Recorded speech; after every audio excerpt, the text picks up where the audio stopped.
Fight fans, welcome to the PBC Podcast, brought to you by Premier Boxing Champions with your host, Kenneth Bouhairie and Michael Rosenthal.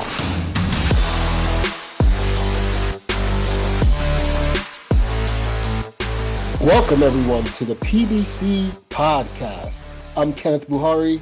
And I'm Michael Rosenthal, editor of USA Today's Boxing Junkie. Thank you guys, as always, for tuning in. This week, we've got a couple guys joining us, one of them being undefeated lightweight contender Frank Martin. Plus, in this week's toe-to-toe segment, Mike and I will list our 5 favorite venues in the sport of boxing. Lots to go over there, and I'm sure lots of good stuff will come from that. And our first guest this week, we're just going to jump right into it. He is a trainer that has a lot of history in the sport, currently trains undefeated lightweight contender Michel Rivera, as well as longtime heavyweight contender Luis King Kong Ortiz. I am talking about Herman Caicedo. Herman, first things first, big fight coming up. Your fighter, Michel Rivera, taking on Frank Martin. What is the atmosphere like in camp ahead of the December 17th showdown? Well, first of all, a great fight, and everyone is excited for it. I think it's a fight that each guy obviously needs to just step to the next level, crossroads scenario, and so I believe that that's important. But the atmosphere is that of excitement, hard work. We always work hard, so it's not like we're slacking ever and taking, some time off. So how big is this fight for Michel? Well, it's a huge fight. Yeah. It's one of that he's been calling for and asking for and wanting for. It's when obviously it's not any of the world champions, but you got to get through a guy like this who could potentially, like Michel, be a world champion, given the opportunity and the right fight. So, yeah, it's very important. This is obviously a challenge for Michel. Give us your thoughts on Frank Martin as a fighter.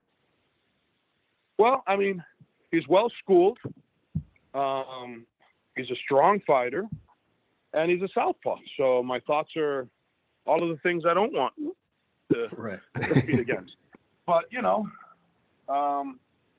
it's a fight that you got to take. It's a fight that's a crossroads, the same companies, both with Heyman and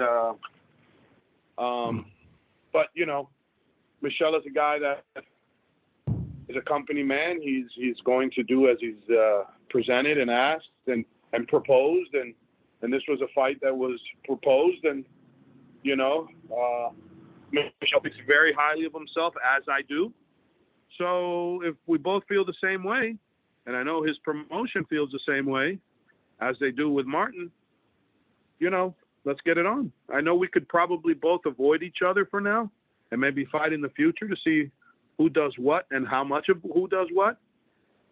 But I don't know necessarily that Michel would be awarded the same opportunities if he passes on these types of scenarios, where I'm sure Martin will be awarded better opportunities regardless if he fights the Michels of the world, right?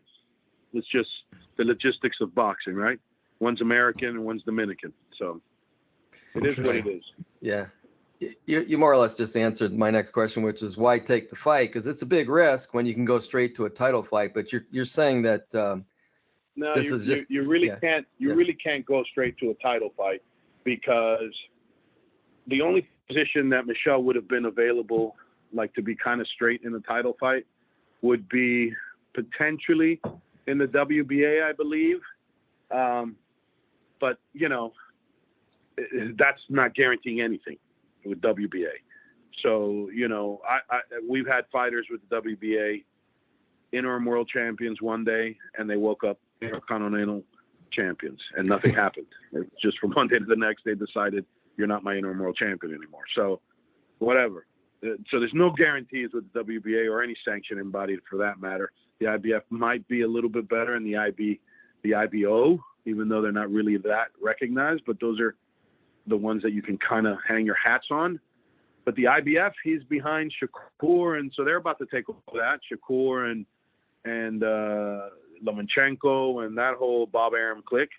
Michel's underneath those guys, not by much, but he's going to be sitting there waiting for a while. The WBA is whoever's in front of Michel could potentially be waiting for a year before his mandatory, and then when he gets his mandatory, that would mean that the champion would have already fought his mandatory.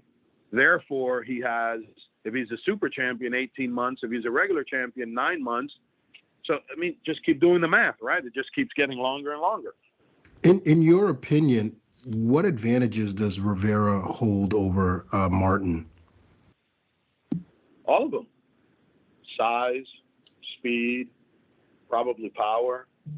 All of them. I mean, the only advantage Martin has is that he's a southpaw.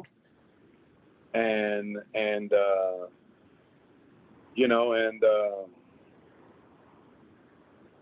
he's a little bit on a win streak, but KO streak type thing. But Michel hasn't knocked out in his last 2 fights.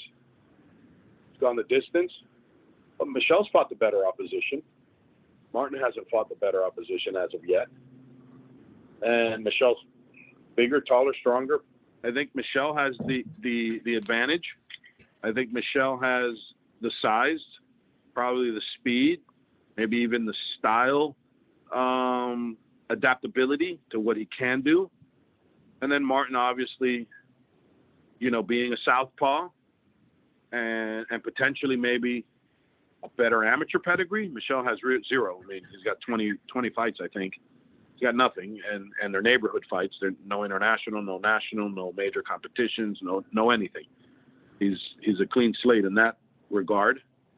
So that has to favor Martin a little bit. Experience, been there, done that. But Michel's extremely confident, very, very, very, very disciplined, hard worker. Not that Martin isn't. I don't know the man, but I bet on my horse. So. You mentioned that, Michel obviously didn't have much of an amateur career, but he boxes as if he did have that experience. What do you attribute that to? Yeah, I'm really, really baffled by that. He's a student of the game. He really is. He researches like every kid today, right? Any 22-year-old kid today, yeah, they're going to research everything you tell them. So, yeah, he's a big researcher in fights and styles and everything. When I started training Michel a few years ago, he was pretty raw. He was green as far as what he did, but he was aggressive and he believed in himself and he went forward. And maybe it was a lack of understanding what potentially could happen by doing what he's doing, but he didn't care, and that's what he did. And he hit you before you hit him. And it seemed to work. So, he's really developed a very, very professional style, jab first style. And I think that's going to help him a lot in this fight. But I don't know. Obviously we're working it, and we're working that professionalism into him and understanding what he does and how he does it and why he does it and why he should do it and things like that. But, it's natural. Some people are naturals, and he's one of those guys, very natural. Yeah, he looks like it. Where have you seen the most improvement in Michel? His overall, flexibility, body movement. He was very rigid before early on when we started working. He's athletic, but, he was very tight and very non-flexible. And so that doesn't always make you or not make you a great fighter, but having a little more flexibility, a little more movement and all around 360 can definitely make you a better fighter, but it won't make you a worse fighter necessarily, but it can make you a better fighter. So I think he's really worked hard on that. And obviously, his jab has taken over fights and won fights for him and set up knockouts for him. And, he really understands what that hand does and why he should be doing what it's doing, So. Well, that's interesting. Are there particular areas you think he still has room to grow? I mean, obviously fighters can always get better, but are there specific areas where you'd like to see him grow a little bit more? Yeah, there's things that he does that he's very relaxed and comfortable with that can get hairy but his reflexes are so well that they catch some of those things. But just overall, technically, we still got to work some things technically. We know that he's very good with boxing 101. His jab, his hand, his left hook, right? But it can be better. So I think just technically a little more sound, maybe even, his defense, where he doesn't always have to, fight when he's being punched and so a little too macho sometimes. So yeah, just a little bit maybe in those areas, but yeah, overall, I think he's a very high B+ in my book. He just fought a month ago, won an 8-round decision over Jerry Perez. What were your thoughts on that performance? We had a specific game plan for that fight, which was I wanted him to work inside. I wanted him to really fight in Jerry's fight. I didn't want him just to, I didn't think Jerry was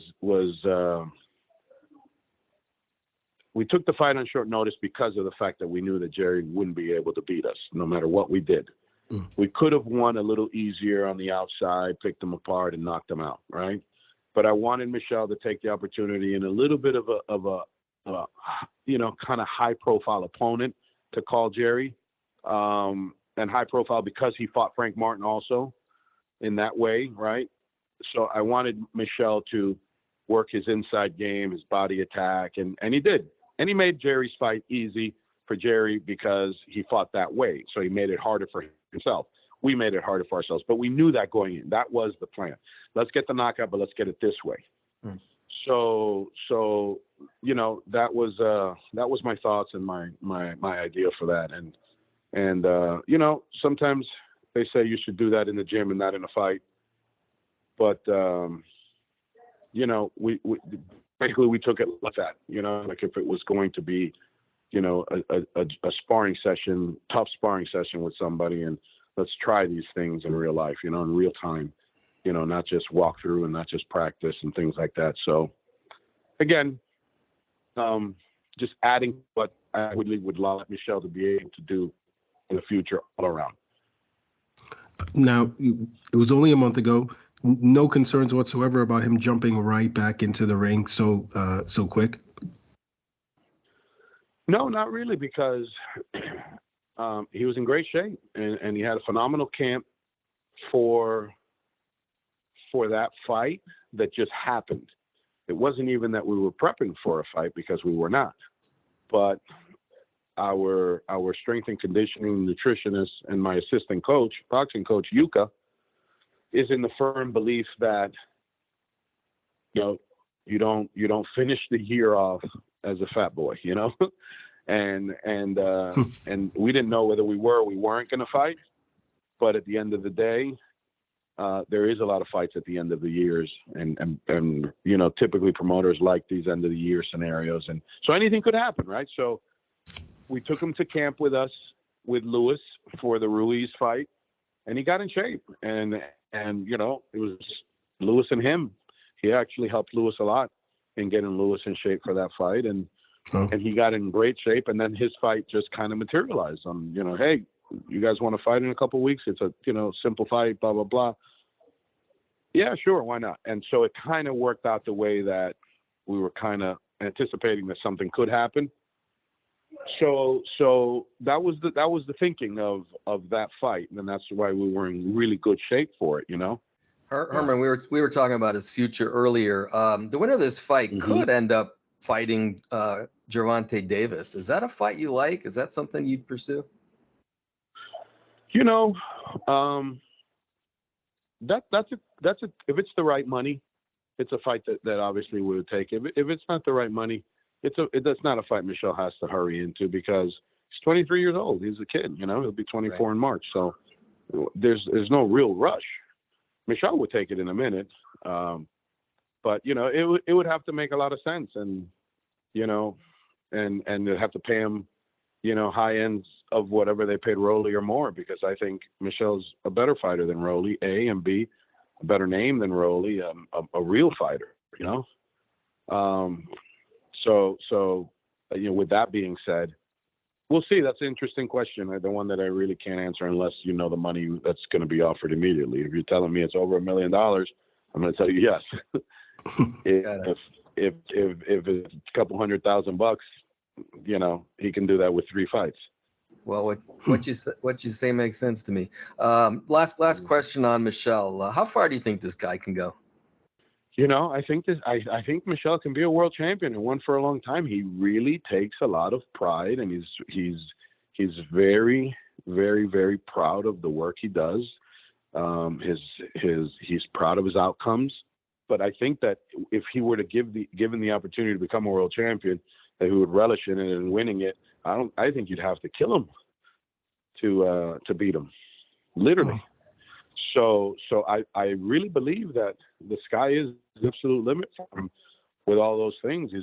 He's a guy that for a while I haven't seen a guy like that, and especially in 25 years ago I've seen fighters that way that really took a lot of pride in what they do.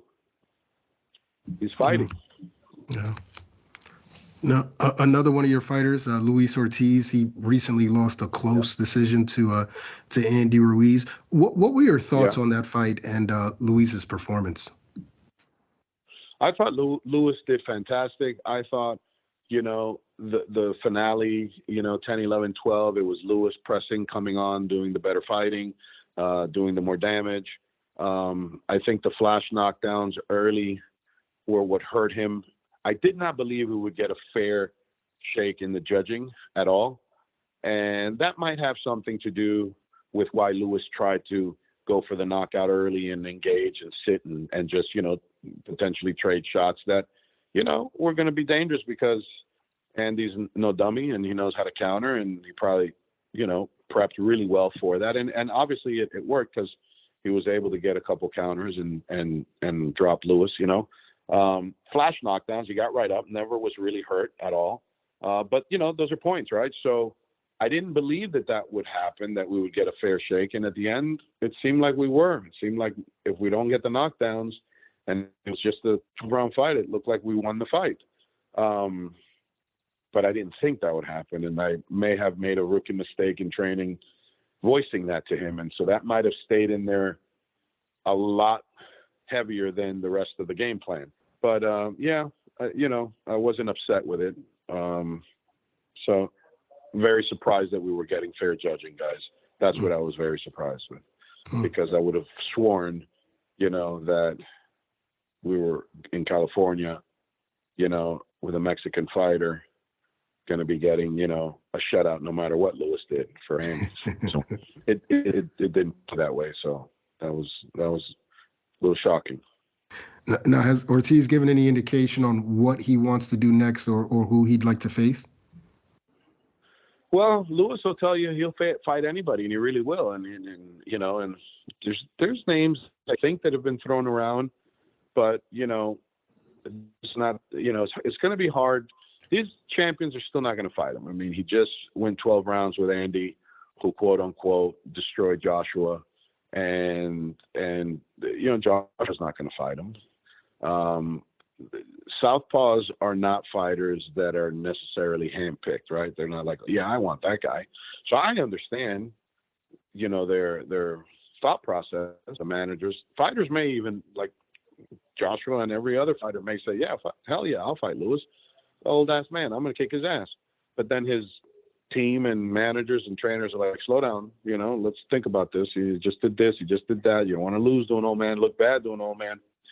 When I say old man, I mean it's what the public calls, right? But this is 45 years young. I mean, he is in phenomenal shape. He is never out of the gym, family man,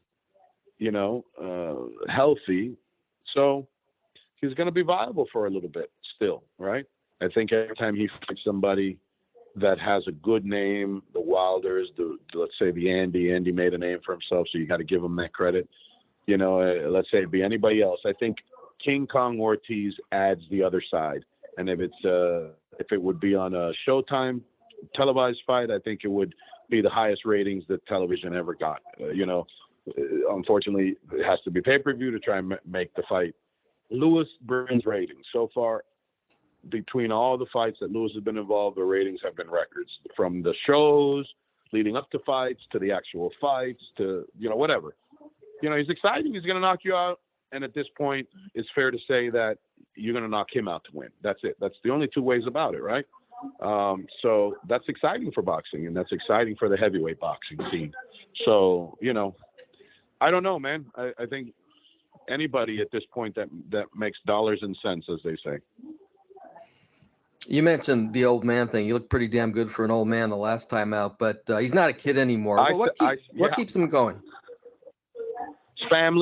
His family, he's like Michel, similar in that they're very proud in their work. They're very proud in what they do. He set out a goal. He hasn't achieved it. And he's going to continue to try and achieve that goal. So that keeps him going. And obviously, he realizes that his platform still allows him to, open doors for his daughter's illness. And therefore, as long as he can stay on that platform and keep talking and being able to, get phone calls answered and emails answered for his daughter's illness. And he's going to want to continue to be able to do that. So you got to respect that. And he does. And Lewis does very, very much so, respects that very much so, because that gave him the platform to do everything I just explained. So, it's nothing but love there. But I hope it's somebody interesting. I hope it's somebody that can leave, him with a better path forward towards something to help him reach his goal. But, it's difficult. It hasn't been an easy 10 years with him. Got it. We were talking about Andy Ruiz, who's in line to face Wilder, somebody you faced before, obviously. Yeah. Who wins? Who do you think wins that fight and why? Well, I'm a little bit biased. I've been across from Wilder for 17 rounds. So I believe that Deontay probably knocks him out within 4 rounds. I think that Ariola's right hand drop, regardless if it was a flash drop or not. I don't think that Andy recovers from that. There's not too many people. Helenius was a big dude, strong dude, and he just wiped the floor with him with that one. That's a missile. That's a missile he launches, and it's very difficult to not get hit with it. We tried 17 rounds to not do it, and it makes it very hard to prepare, knowing that you can't get hit with that because it can change everything. And so it's like, putting on brand new shoes and trying not to get them scuffed. You're going to get them scuffed the minute you get in the car. So that's the same scenario. I mean, Andy's not reckless, but he's also open. So you can't give Wilder that pathway to a clean right hand. That's it. Lights out. It's going to destroy him. So I don't think Andy has the Joshua. It wasn't going well with Joshua either. Remember, fellas, he wasn't winning with Joshua. He only won once he got dropped, and then Joshua got sloppy and wild, and then he caught him. But he wasn't winning when up to that point, right? And Joshua was way slower and methodical and a little more robotic. Wilder's right hand and that 1-2 combination, and if he's on point again with that hand speed, I don't think Andy even sees it. He might wake up in the dressing room. Wow.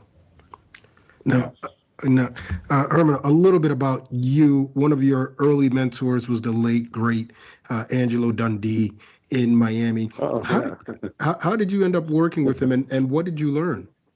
That's a funny story, actually. I owned and operated a martial arts gym in the late 80s. I was a kid. I was in a lot of trouble, and I started martial arts when I was 6-7 years old. I was one of those juvenile damn delinquents that just liked fighting, didn't really run when the cops were coming. I tried to talk my way out of it. And so I ended up getting more trouble doing that than just running like the rest of my friends. So my mother and my martial arts instructor said, you need to just do what you know how to do. And they opened up a martial arts school for me. And and years and years later, now we're talking about like 1993, 94. I want to just know that I'm doing the right thing. I'm a little bit of a perfectionist. I'm a little bit of just methodical with my ways, and I don't want to do anything incorrect, especially when it comes to other, people and their well-being potentially in a ring, right? So I started bouncing around in gyms and boxing gyms in the morning before my gym would open to see if I could just be a fly on the wall for somebody. And I ended up in a bunch of gyms, and in Duva's gym in West Palm Beach. I ended up in a few other local gyms out there at the time. And I think it was Duva's gym, Johnny Bumpus, that actually recommended me to Angelo. I was only like 21 years old, 22 years old. So it was maybe 1993. And Angelo came in. I told him what they told me to tell him. Hey, Johnny sent me and was wondering if I can blah, blah, blah. And Angelo actually thought I was a fighter coming in recommended by, Johnny and whatnot. So he actually put me to like train for a couple of weeks. Like, okay, this is the routine, until I finally just like, hey, why do I need to do all this to learn how to be a coach? And that's when he was like, what are you talking about? You want to be a coach? I said, yeah. He goes, but you can fight a little bit. I said, yeah, no, I don't want to fight anymore. I kickboxed. I had like 10, 11 kickboxing matches by then, and countless tournaments and, whatever. And I really like teaching. I really do. I enjoy passing on information and teaching and changing people's lives in that matter. And he's like, well, you're barking up the wrong tree if you think it's about money.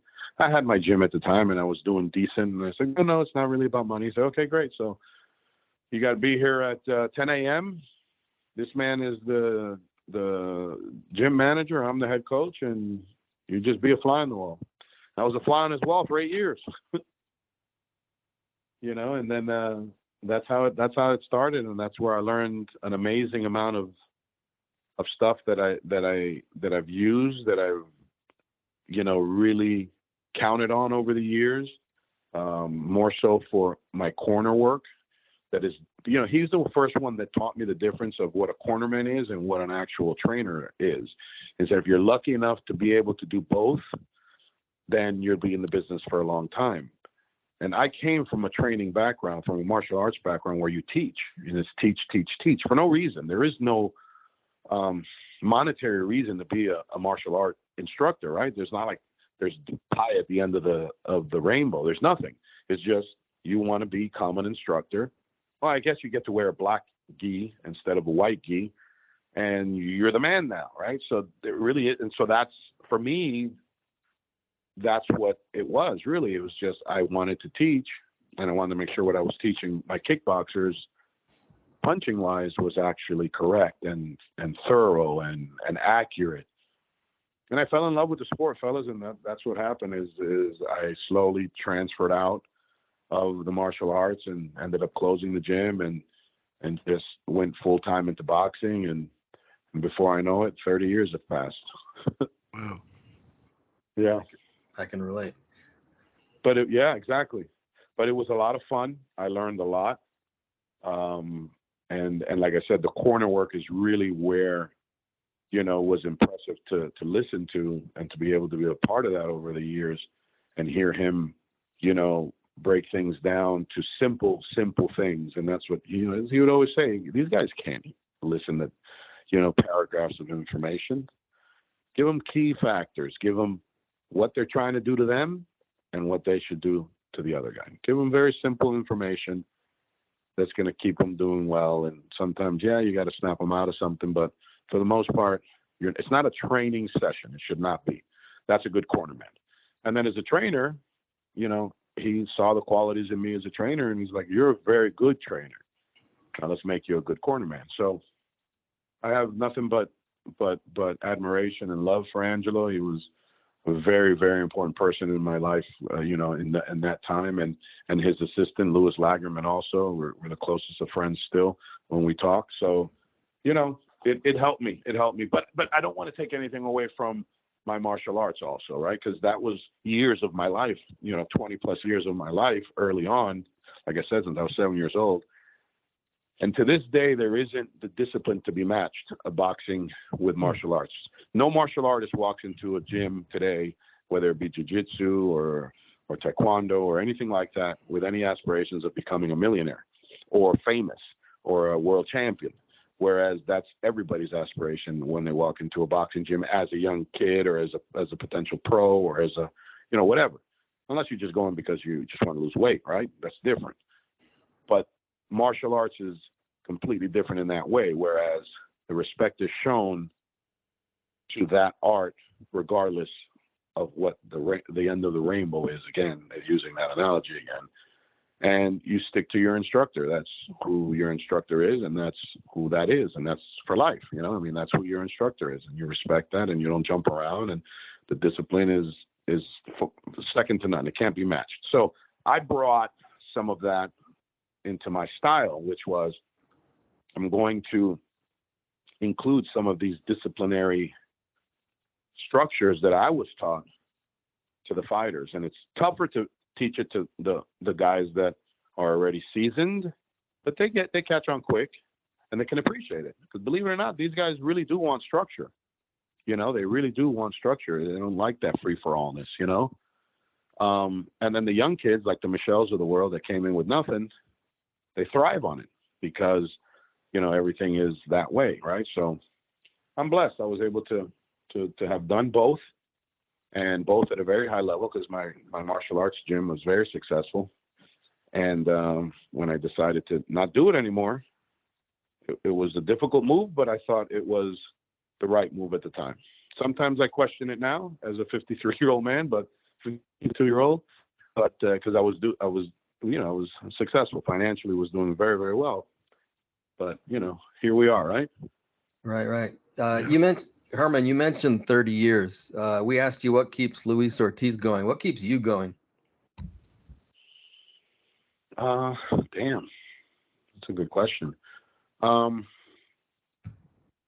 really do enjoy teaching. I really do enjoy watching young people's lives transform from me having to help them financially however I can, living in my gym with nothing, literally nothing. If they went back to their countries or if they went back out on the street here in the U.S., they'd literally have nothing, to have them, where they can have their families here, make a family here, have a home. In Ortiz's case, have 12 homes, 11 rental properties and 2 beautiful homes that, et cetera. So just the financial freedom of it, the happiness that they have, Michel with his, they come from the Dominican Republic and places of these poor countries that, they're always going to tell you that, no, we were fine, or,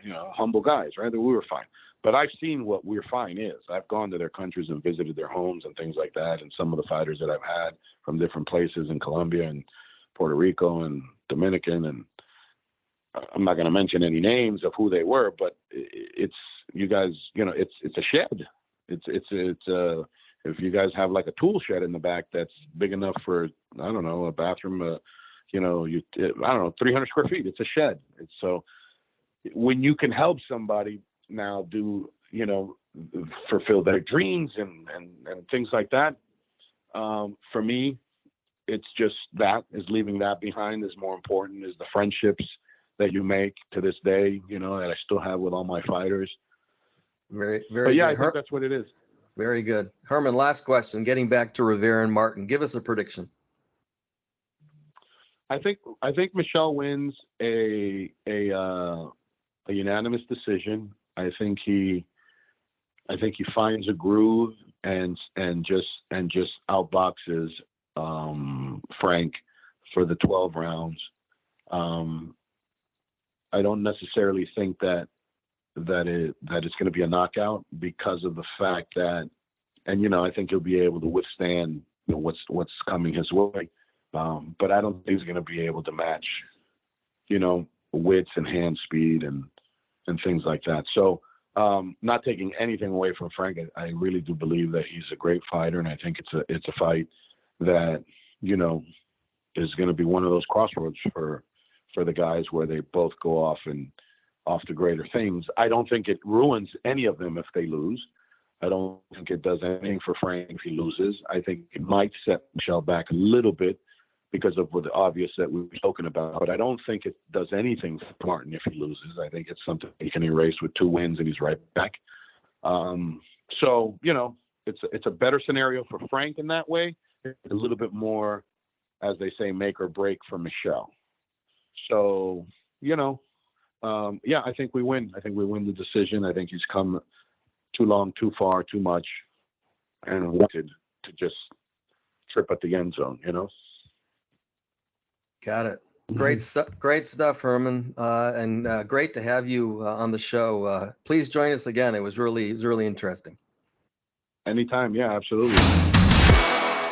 It's time for Mike and I to go toe-to-toe, and in this week's segment, we are going to list our 5 favorite venues in the sport of boxing. As usual, we're going to go in ascending order, so Mike, the floor is yours.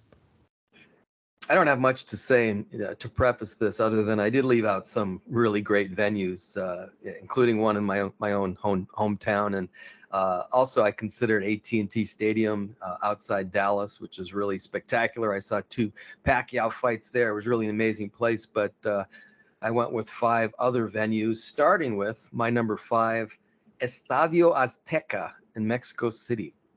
I was there only one time, but I had to include it on this list because it was an absolutely incredible experience.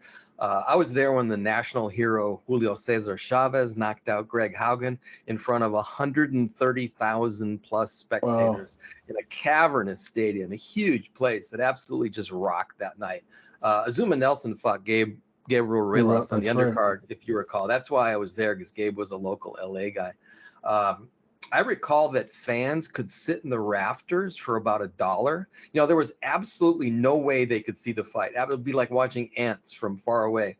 And there wasn't a big screen, if I recall correctly. I'm almost positive there wasn't. People just wanted to be there. That was the kind of event that it was.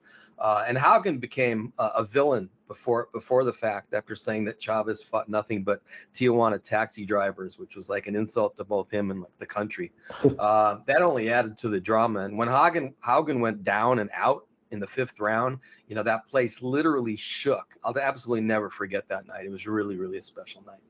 Yeah, I mean, I can't imagine any fight in Mexico. I would love to go. What about like the surrounding areas and stuff? Did you see anything while you're out there, or? Well, I've been to Mexico City a few times. I actually have friends there. So it's actually a fabulous place to go. To be honest with you, I'm not sure what the area was like surrounding the stadium. Remember, this was almost 30 years ago. Wow. It was I think it was 1993. So it's a long time. I don't remember exactly what surrounded it, but Mexico City is a fabulous place. If you want to go to an amazing place with incredible food, by the way, go to Mexico City. I'm sure. I've been to like Playa del Carmen, Cozumel, like Cabo, Cancun, those are set up to be resorts. Mexico exactly. City is like a really big city. It's an amazing place. Yeah, I definitely got to go there. And you got to go to my number 5 too. You probably have been there already, but it's the Hammerstein Ballroom in New York. It's the place where I first began watching boxing in person, just a stone's throw from where I grew up in Hell's Kitchen in Manhattan.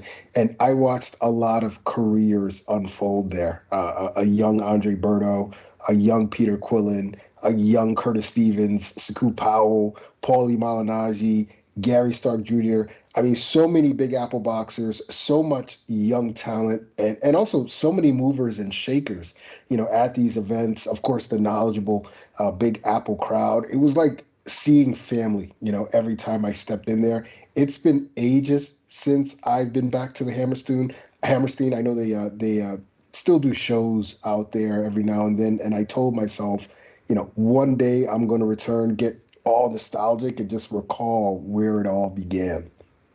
It's funny that you chose a place like that, because I also chose one like it, and I'll get into that in a minute. But is that the place where Lou DiBella Yes. promoted small shows. Yes. Bro, Yeah, his so Broadway boxing series. you know It was what? great. I've been there and I absolutely loved that place. Yeah. And it wasn't even my city, but it was almost like family for me because I saw like so many people there who I knew. That was I really, really enjoyed the one time that I did go there. So that's a really good call. Yeah, absolutely. I missed that place. What's your number 4? Well, number 4 will be quite familiar to both of us, but it also had to be on the list. Speaking of New York, was Madison Square Garden. I feel like a traitor going with MSG because I love Staples Center in Los Angeles, which is again my hometown. But the fact is, the history of the main Garden Arena, all the incarnations of it, by the way, made every fight that took place at that and takes place at that iconic place a major important event. It lifts it to a different level, which can't be said of many venues. The fact that the first Ali Frazier fight, the fight of the century, took place there is one reason it was one of the biggest fights ever. It wouldn't have been the same anywhere else.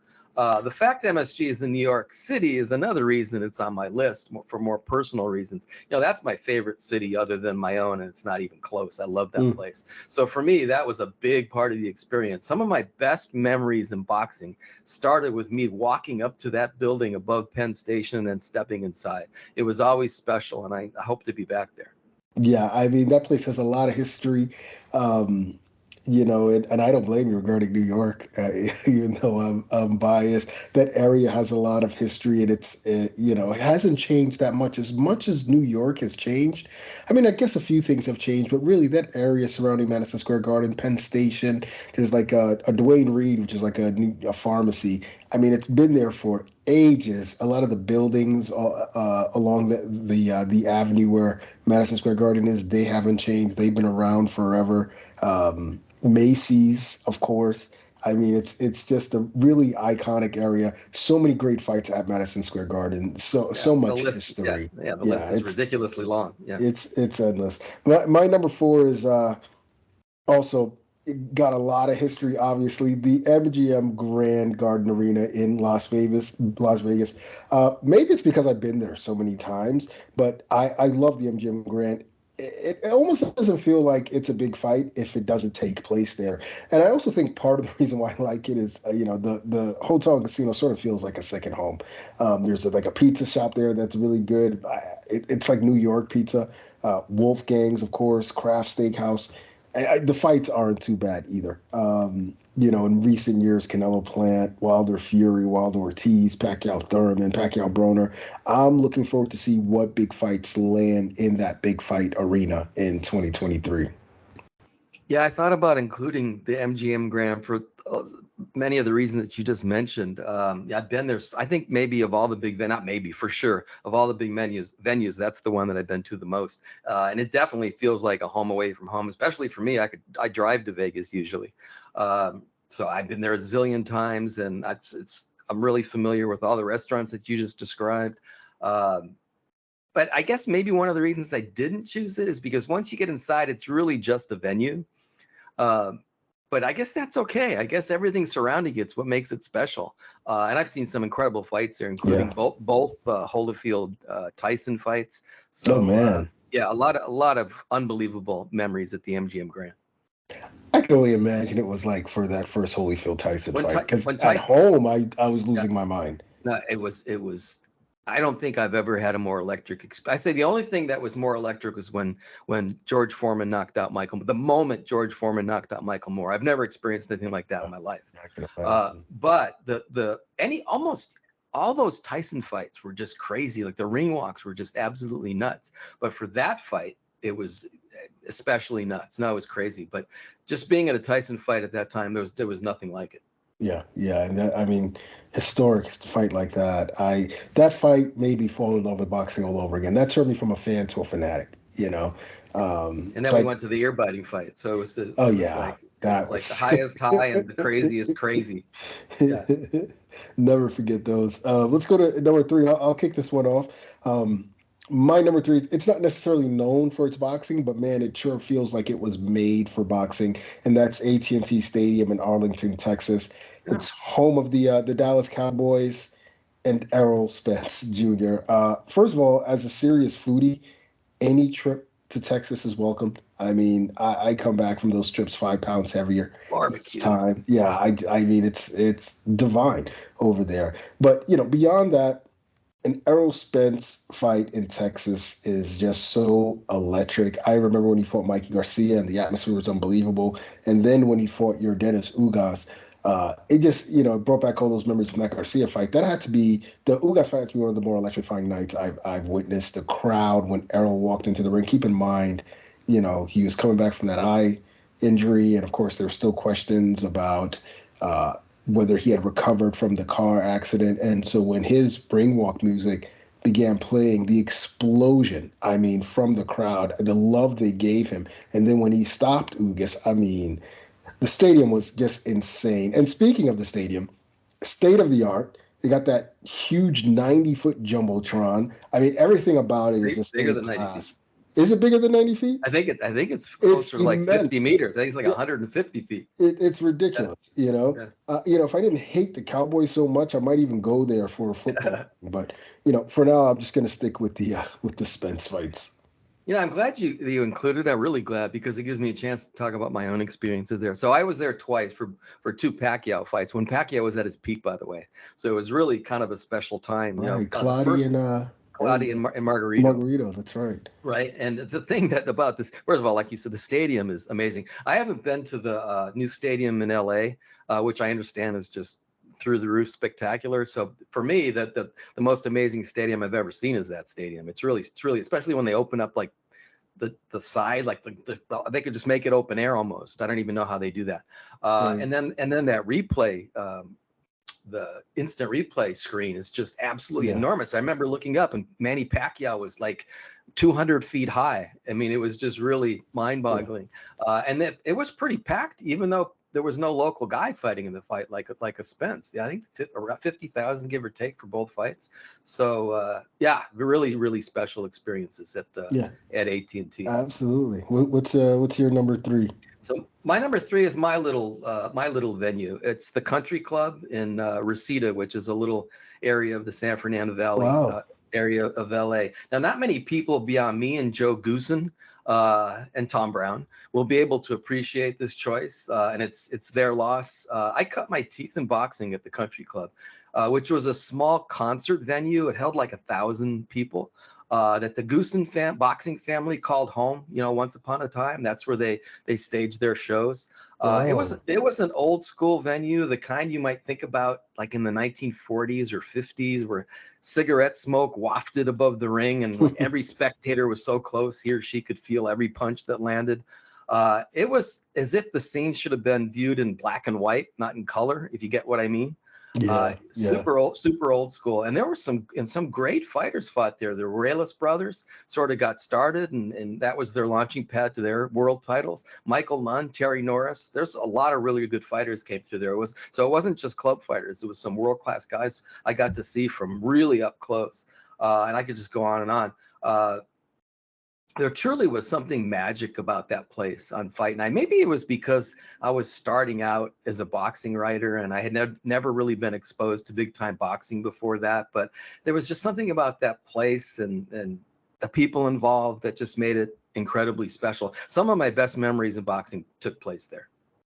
Yeah, that sounds really, really awesome. And ask Joe Goosen about it sometime. Yeah, I just think about the Ruelas brothers in particular, and what a fight scene out there on the West Coast. It's completely different from the East Coast, but I love it every single time that I get out there. My number 2 is also on the West Coast, but a place I'm sure you've been to countless times. The Dignity Health Sports Park in Carson, California, formerly known as the StubHub, or the War Grounds, or the Punch Bowl, if you ask Mauro Ranallo. There just isn't a bad seat at this venue, and maybe not a bad fight either. Just to see you alone, I was there for Charlo Castaño. Were you there for that one? I don't know if you made it out for that one. I didn't go. For the rematch, but I mean, what a fight, and how fitting that it was at that place. The crowd was just insane. And as I said, anywhere you go at that venue, you are going to see all the action. You can't miss a thing. I mean, lots of great PBC events there over the years. Lots of good food options too, which is, something that matters a lot to me. But it's truly one venue every single boxing fan has to visit. Funny enough, my number 2 is the Dignity Health Sports Bar. I believe it was built as and I've been there more times than I can remember. I believe it was built as a tennis arena, which just happened to be perfect for boxing. That makes sense. Yeah. Right. It's intimate, but not too intimate. I think it has around 8,000 seats. Yep. Like as you said, there literally is not a bad seat in the house. It's perfect size. It's also open air because we're talking about Southern California after all. That creates a nice atmosphere. The only personal complaint I have is that it can be hot as hell in the summer before the sun goes down, but that's a small price to pay because it's an amazing place. I don't, and as you mentioned, I don't know what is it about that place, but it's become known for war after war after war, which is where Ronaldo came up with the Punch Bowl. I can't explain that, but it's true. Maybe that reputation gets into the heads of the fighters who then fight to live up to the standards set by their predecessors. I don't know. All I know is that every boxing fan, as you said, every boxing fan should try to check that place out if they can. Yeah, absolutely. And chances are, if you're a boxing fan and you go there, you're probably going to witness a great fight. I mean, it's part of the atmosphere is great no matter what. Yeah. Great. It's wonderful, and all the little food trucks around. I mean, it is great. And you're right. There are like little tennis courts all over the place around there. So that makes. I guess those are practice courts. Yep, exactly. That makes a ton of sense. I'll jump to my number 1, which is, of course, I'm a New Yorker. So the Barclays Center in Brooklyn, New York. And look, maybe I'm biased, but you just can't beat a fight in the borough that birthed the Notorious B.I.G., Jay-Z, and Big Daddy Kane. I mean, look, New Yorkers are real fight fans. They demand excellence. And if you can make it there, you can make it anywhere. I've been to dozens of shows at Madison Square Garden. It's a legendary venue, but I feel that now in 2023, the Barclays it's just a better venue now. And nearly everyone who's been to both would have to agree. I mean, in 2023, we saw Gervonta Tank Davis pack it out from top to bottom. Deontay Wilder, Danny Garcia, they all did their thing there. And of course, Caleb Plant, who's fighting in New York for the first time, and he made himself so many fans with his performance because they appreciate a great performance. I've witnessed incredible nights there, like Wilder Ortiz won, huge upsets, rubbed shoulders with celebrities. But beyond that, the surrounding area is awesome. One, there's a Patsy's Pizzeria a couple blocks away. I don't know if you know much about Patsy's, but look it up. I mean, it is some of the best pizza, Everybody talks about, whenever you talk about New York pizza, I get really sad. Patsy's is the creme de la creme. Countless top-notch restaurants, and it's an amazing, diverse neighborhood, surrounding Barclays. It's like this really cool, interesting mix of gentrification and old school, like New York toughness. It's just awesome. Easily my number 1, and hopefully, we get some more big fights there in 2023. I didn't even think of Barclays, but that's a good call. I've been there several times, and it was super cool in every respect. It's also New York City, so I have that part of it. Even though it's Brooklyn, it's just right over the bridge. The bridge, right? That's right. Yeah. And I mean, I think I would still pick Madison Square Garden over Barclays because of the history, but Barclays is now building its own history. It's like becoming an important boxing venue, so I get that call 100%. Yeah, absolutely. What do you got for number 1? So number 1 for me could not have been an easier choice. In other words, there's number 1, and then there's just everybody's like really out. All the other choices are just way behind. For me, number 1 has to be Caesar's Palace. Wow. You had to experience Caesar's Palace to appreciate it, I think.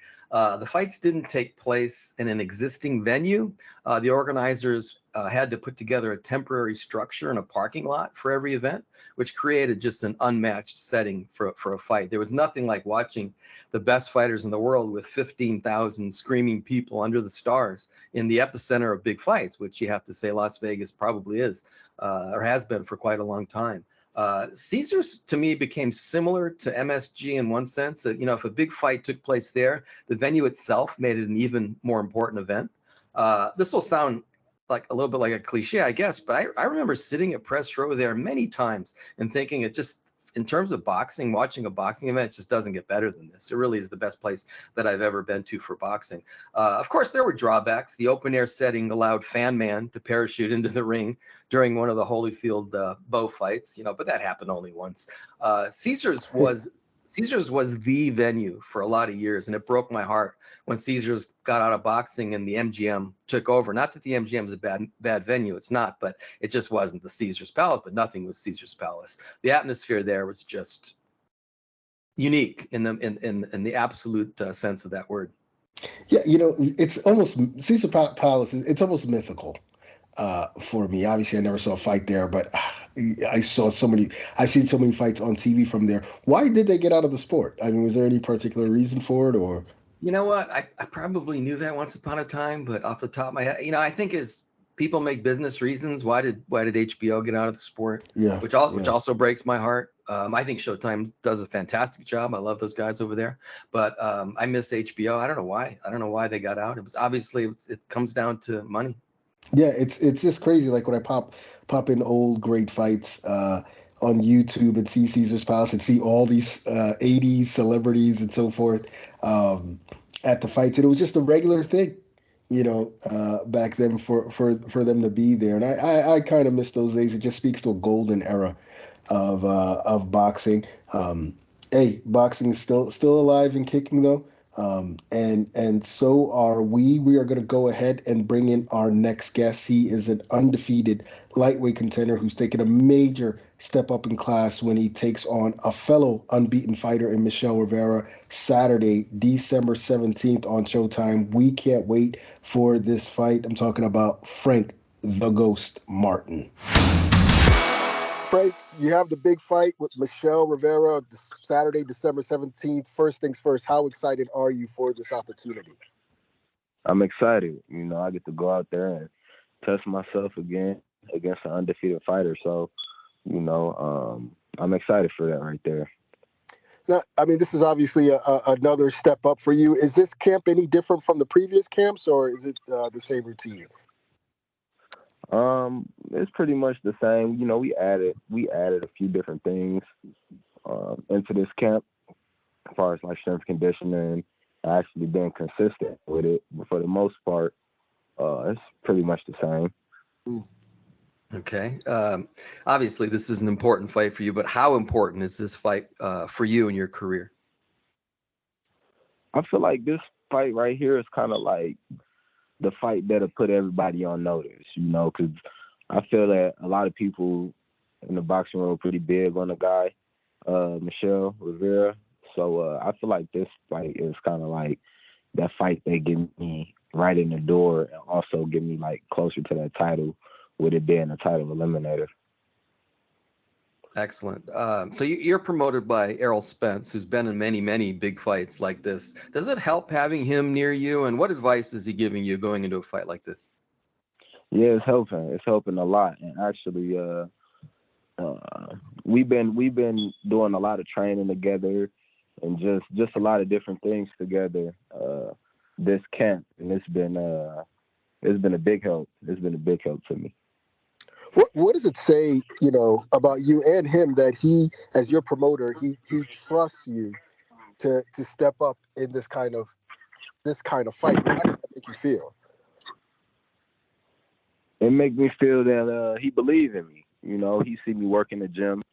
He see how hard I'm working in the gym every day, and just like even when there's no fights being mentioned or a fight not even on the radar, I'm always in the gym and he doing the same thing. So I feel that he see my focus and my dedication.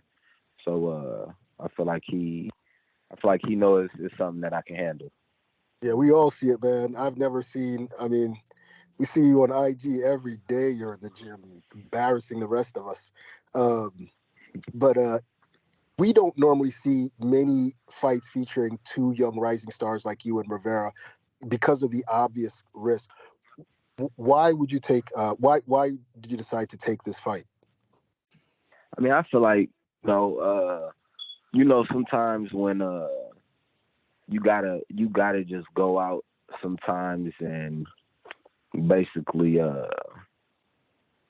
I feel like you got a chance at some point in your career to get to that breakthrough. You got to have that breakthrough fight. And sometimes you got a chance at some guys chance it later, some guys a chance it, early. And I feel like this was the perfect opportunity for me to go ahead and accept the fight now, to get me closer to where I want to be. So, it's a chance that I was willing to take.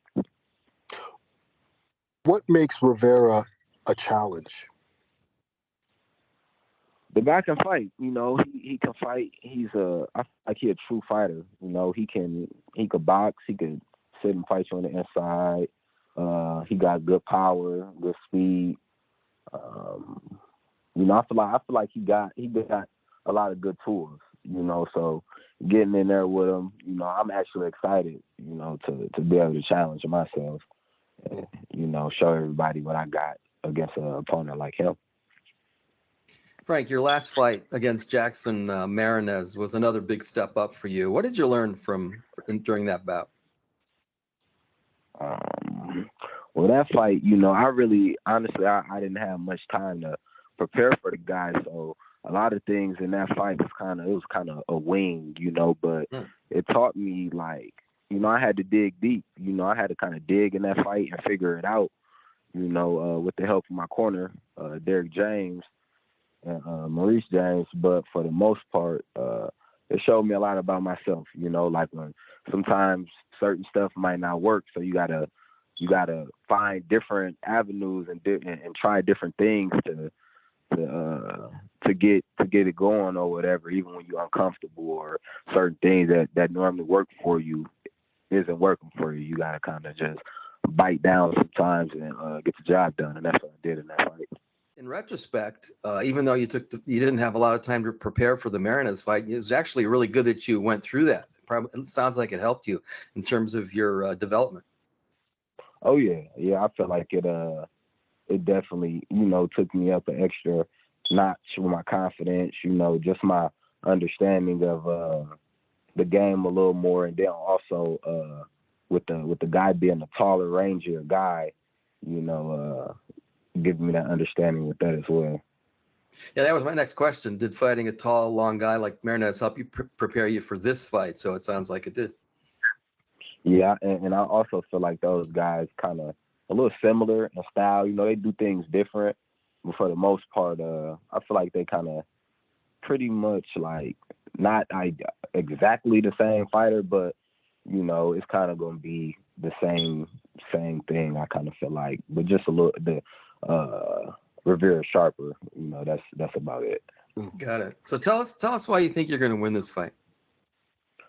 I just feel like I'm just determined, and I feel like everything that he does, I just do a little bit better, I just do.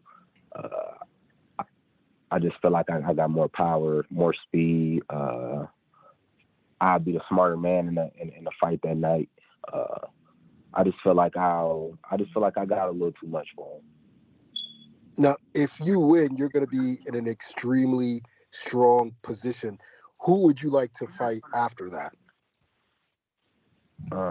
That fight right there, it'll actually make me mandatory for Gervonta Davis. Yep. So that would be a fight that I would be willing to take, and any of the other guys in the lightweight division. Now, there was initially talk of you fighting Chris Colbert. Like, that was the fight we all thought was going to happen. Can you tell us what happened with that fight and why it didn't occur? I believe Chris Colbert really didn't want the fight to happen. We both knew that we were supposed to fight. I was preparing. It seemed like he was preparing. He brought a coach in and all kind of different stuff. So I feel like we both knew we was going to fight, but I don't know if he sat back and let everything marinate and like, man, this fight may be too much for me, or I want to wait and take this fight down the line. But like, we had some words, we exchanged some words, kind of back and forth or whatever. But that fight that fight probably won't even happen at this point. But I don't think Chris Colby really wanted that fight to happen because he was still posting up talking about fighting Gary Russell. He was doing interviews and all kind of stuff, and it didn't fall through. We both knew we possibly was gonna fight. Well, we knew we would fight before the end of the year, no matter if we had an exact date, whatever. So it's like just be ready, and when we get to the exact date, we know it's all the way locked in. But for the most part, I on my end, I stayed. I was ready for. We knew it could have been October, November. It was really supposed to be like November, but we knew it would have been at the end. I knew it kind of would have leaned towards December. So I feel that guy, he just didn't really want to take that fight. He said he wants to go down to Rivera's camp to help him prepare for you. What was your reaction when you heard that? I actually didn't even hear that, but what can he do to help you? That's good. It's a good response. Of course, there are no guarantees that any fighter is going to get the fight that they want, or even a lot of times the fight they expect to get. Is the general goal for you just to fight for a title in 2023, or is that your year? I do believe that 23 would be a big year for me. I feel like that would be a real important year for me to, kind of like all the stuff that I've been wanting to do, get those opportunities in 23. So I feel like this fight right here is going to be the fight that I got to go out and I have to put everything I've been working on and all the years I've been training, this fight right here is the fight I got to go and just like dominate to get to, 2023 and have that good year that I want to have and get the bigger fights that I want. Let me follow up real quick on that, Ken. So it seems to me like everything that you've always dreamed of, sort of what you were just saying, everything is like right in front of you, like you could almost taste it. How exciting is that in general? And honestly, it hasn't hit me. It hasn't hit me yet. I feel like everything kind of came super fast though, and people always would tell me like it's going. One day it's gonna come fast, like it's gonna come real fast. You just gotta be ready when it comes. And I'm big on like just give me the opportunity and then let me show y'all what I could do or whatever. So now I got that opportunity. But to answer your question, it hasn't hit me yet. It just hasn't hit me. Maybe because I haven't accomplished what I want to accomplish just yet. Yeah, I mean, it's crazy. You fought as high as welterweight earlier in your career. Now you're at 135. Is it difficult for you to make the weight, or you're doing it just fine? I do it fine. It really just depends on how disciplined I am in camp. Like when it comes to like just eating. When it comes to like how like on it I am, far as like okay, I'm not gonna cheat at all. Far as when it comes to eating certain stuff. Like say I might be like, all right, I'm gonna eat a wing, I cut out meat for this camp right here, so I'm only eating like I'm like a pescatarian, so I'm only eating fish and stuff like that. But normally, if I was eating meat, I like maybe eat like two chicken wings or a bag of chips. So like when I kind of cheat my diet, I make it harder. But if I don't cheat my diet, weight is easy to make. So for this camp, you stayed locked in? I'm locked all the way in. All right. That's interesting. So you actually find it harder to make weight if you eat chicken and beef? Oh yeah. Like not even just that. It's just like if I'm eating certain things that's not healthy for me. Like if I'm eating all the right stuff that I like, the healthy stuff, the healthy foods, it's always easier for me. No, that's a lesson for everybody, even people who aren't boxing, right? Yeah, it's easier to be healthy. Excuse me. So I was going to ask you how many more lightweight bouts you think you'll have in your career, but it sounds like it's indefinite based on what you're telling us.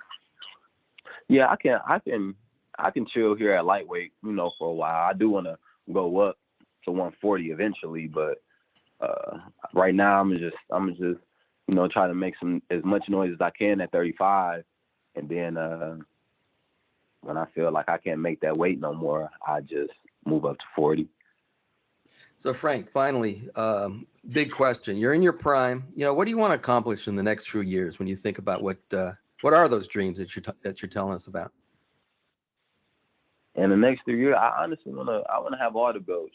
Just like God willing, if I can get all the belts and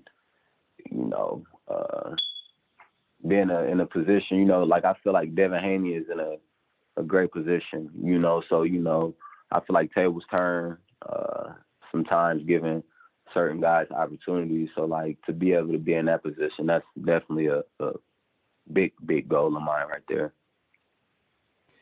Great stuff. Frank, it's always a pleasure to have you. Good luck in this fight going forward, and we look forward to talking to you again. Thank you. That's going to do it for this week's show. We want to thank Frank Martin and Herman Caicedo for joining us, and of course to you guys for listening. Be sure to check us out next week for more boxing talk, more interviews right here on the PBC Podcast.